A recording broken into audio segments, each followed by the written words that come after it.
നിമിഷപ്രിയയുടെ വധശിക്ഷ നടപ്പാക്കാൻ യമൻ പ്രസിഡന്റ് റാഷിദ് അൽ അലീമി അനുമതി നൽകിയതിന് പിന്നാലെ മോചനത്തിനായുള്ള ശ്രമത്തിലാണ് കുടുംബത്തിന് എല്ലാ സഹായവും നൽകുന്നുണ്ടെന്നും വിദേശകാര്യ വക്താവ് രൺധീർ ജയ്സ്വാൾ പറഞ്ഞത്. ഇപ്പോഴിതാ നിമിഷപ്രിയയുടെ മോചനത്തിന് ഇടപെടാൻ തയ്യാറാണെന്ന് ഇറാൻ അറിയിച്ചു. വിഷയത്തിൽ ചെയ്യാൻ കഴിയുന്നതെല്ലാം ചെയ്യുമെന്നും മാനുഷിക പരിഗണന വെച്ച് സഹായിക്കാൻ തയ്യാറാണെന്നും അദ്ദേഹം അറിയിച്ചത്.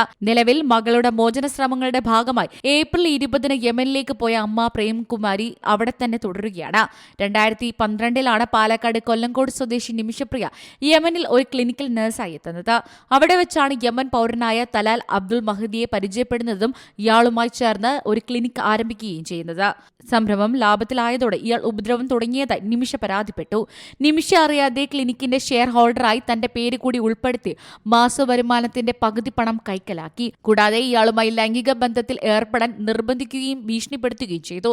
ഇതോടെ 2017 ജൂലൈയിൽ മയക്കുമരുന്ന് കുത്തിവെച്ച് നിമിഷ തലാലിനെ കൊലപ്പെടുത്തി. പക്ഷേ സുഹൃത്തിനെ കൊല്ലാൻ ഉദ്ദേശിച്ചിട്ടില്ല എന്നും ഇയാളുടെ കയ്യിൽ ഉണ്ടായിരുന്ന തന്റെ പാസ്പോർട്ട് വീണ്ടെടുക്കുകയായിരുന്നു ശ്രമമെന്നും നിമിഷ പറയുന്നു. അബ്ദുൾ മഹദിയുടെ കുടുംബത്തെ നേരിൽ കണ്ട് മോചനം സാധ്യമാക്കാൻ നിമിഷപ്രിയയുടെ കുടുംബം ശ്രമിച്ചിരുന്നുവെങ്കിലും ഇയാളുടെ കുടുംബത്തിൽ നിന്ന് അനുകൂല സമീപനമായിരുന്നില്ല ഉണ്ടായിരുന്നത്. News desk Zee Malayalam news. പുതിയ വാർത്തകളും വിശേഷങ്ങളും ഇനി വിരൽ തുമ്പിൽ. എല്ലാ ഡിജിറ്റൽ പ്ലാറ്റ്ഫോമുകളിലും ഇപ്പോൾ സീ മലയാളം ന്യൂസ് ലഭ്യം.